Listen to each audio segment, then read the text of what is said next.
Now let's turn to another top story today, the AUKUS submarine deal. Here was Shadow Defence Minister Andrew Hastie this afternoon. As the opposition, we will be working on a bipartisan basis with the government. Of course, it was the coalition government 18 months ago that set this in train. We took the hard decision to cancel the attack-class submarines with the French government. We entered into AUKUS with the US and the UK, and so we want to make this happen.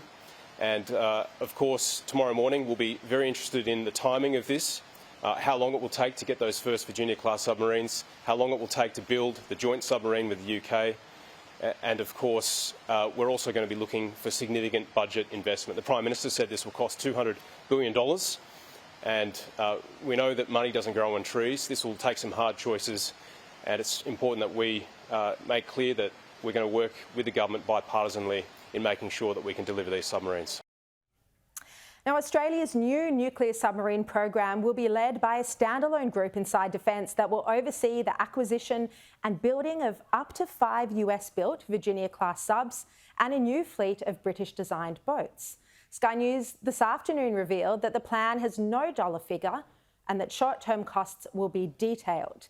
Now, joining me now to discuss this is Sky News host and Daily Telegraph Federal Political Editor James Morrow. James, this is going to require a massive increase in defence spending. Yes, absolutely. And I think the government deserves credit for being really upfront about the fact that it is going to be a massive investment. But really, we don't have any other choice. I mean, these are existential questions, I think, that the country is looking at right now. Our defense, we know for a long time, has been allowed to run down. This is cutting edge stuff that we're trying to get, that we will be getting through AUKUS. And good on Scott Morrison for authoring that deal. Good on the current government for keeping the deal going. I mean, I think the bipartisan tone from Andrew Hastie there was exactly the right one. But I think also, you know, the jobs, the employment, the recruitment opportunities here, I think, are also huge. And, of course, big defense spends very often spin off a lot of technological and economic benefits into the wider economy. So, you know, hopefully we can look forward to some of that as well. And, James, we're seeing at the moment Prime Minister Anthony Albanese meeting with his British counterparts overnight or in the morning, Tuesday time. He'll also be meeting with Biden, and this is where they're going to actually outline the details of what this AUKUS agreement is, what the submarine agreement is, because at the moment a lot of this is guesswork that we're hearing. Well, yeah, that's right. And I mean, they will need to hammer out exactly how this is going to work, how the technology transfers are going to work, where the workers are going to come from, how these people are going to be security cleared. There's going to be so many different issues, including the issue, too, of we don't do a lot of nuclear education in this country because for whatever reason, our leaders have had this weird, bizarre paranoia about atomic power for decades. So, you know, we need to ramp that up as well. What comes out of that meeting, we're not going to know everything, but we should have a clear picture within 24 hours. Now, Energy Minister Chris Bowen, he says that while electricity price rises are going to be lower than expected, there is a lot more pain to come for households and businesses. I mean, we're now hearing multiple energy companies are saying that prices are going to increase by about 20% come the 1st of July.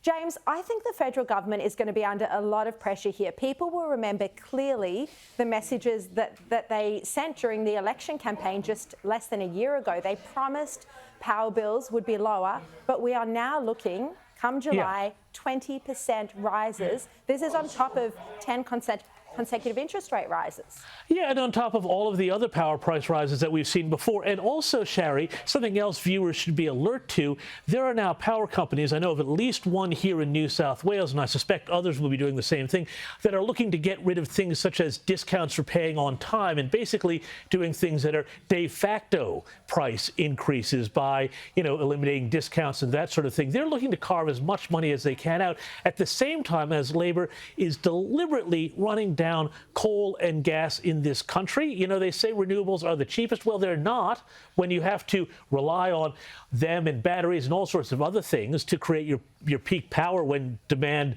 kicks in. This is a huge disaster we're staring down the barrel of. You only have to look at California, Europe, to see where this leads. Now, moving on to another big story, the retired director of the US NIH, the National Institutes of Allergy and Infectious Diseases, Anthony Fauci, He lied to Congress when he denied his agency had funded gain-of-function research. And James, he's now overnight given a television interview where he seems to have changed the definition of a lab leak when he was speaking about how the pandemic started. Have a look at this.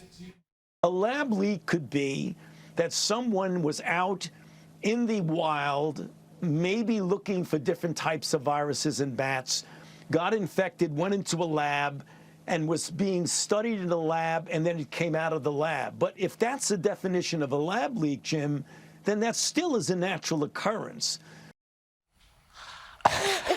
James, can you believe how slippery he is here? Well, I mean, this is even worse than that exchange he had with Rand Paul. Remember that one last year where he claimed that it wasn't gain-of-function research when everybody said what they were doing was gain-of-function research. This is just unbelievably galling. And this man, you say slippery, I say sociopathic. What is wrong with this guy that he will say anything he can to get out of admitting the truth that we know that that virus was manipulated in a lab, and that's where it came out of. It's funny, he's trying to give himself this wiggle room now and just redefine lab leaks so broadly so they can be completely innocent. I'm sorry, it's not innocent, and he has some really serious questions to answer about how this pandemic started, how it kicked off, and how he conspired to hide the truth for months, if not years, about what was going on. Yeah, and his agency still is by stopping the release of documents regarding their grant funding. But that's the point. This virus, COVID-19, could be a natural virus,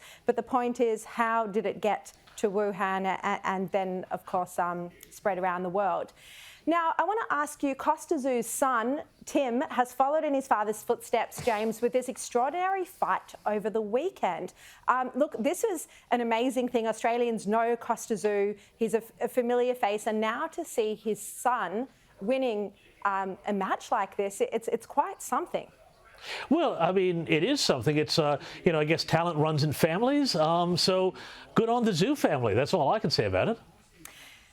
Now, on TikTok, another big story today, Australia is reportedly conducting a high-level security review of the Chinese social media giants, including TikTok, and this is to prevent political censorship and disinformation on the platform. This report says that there's going to be a 7-month inquiry that will be handed to Claire O'Neill, the Home Affairs Minister, in the coming weeks.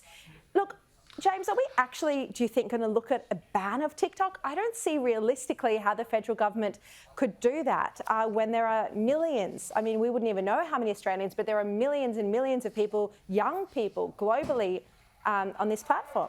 Yeah, well, I mean, look, I think we should look at a ban. India's done a ban, I believe. You know, the U.S. government has banned it from all sorts of government phones because we know, for one thing, that it is spyware. We know from that Forbes report last year that TikTok spied on journalists in the United States. We know that every TikTok employee is subject to Article 7 of the Chinese state security law, which basically says that Chinese state security trumps everything else for their company ByteDance, which is the parent company of TikTok. But there's a bigger question here. I mean, I would love to see all of these social media platforms really restricted heavily when it comes to under 18s, especially because along with you know, the political interference and the spying, we also know that this has tremendously deleterious effects on mental health, concentration, focus, and this is something that also needs to be examined closely. I guess if the federal government banned it, it would certainly help a lot of parents around the country.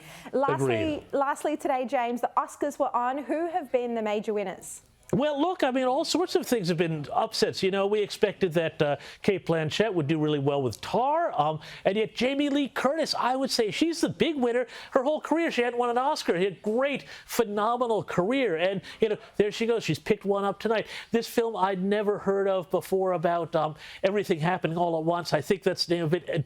Don't send angry mail if I got that wrong. But, you know, that's picked up a whole ton. You know, I don't follow these things that closely, but it does seem like it was a night of upsets, Sharri. Yeah, well, I haven't seen that film either, but I'm now planning on watching it, seeing as it won so many awards today. James Morrow, thank you for your time.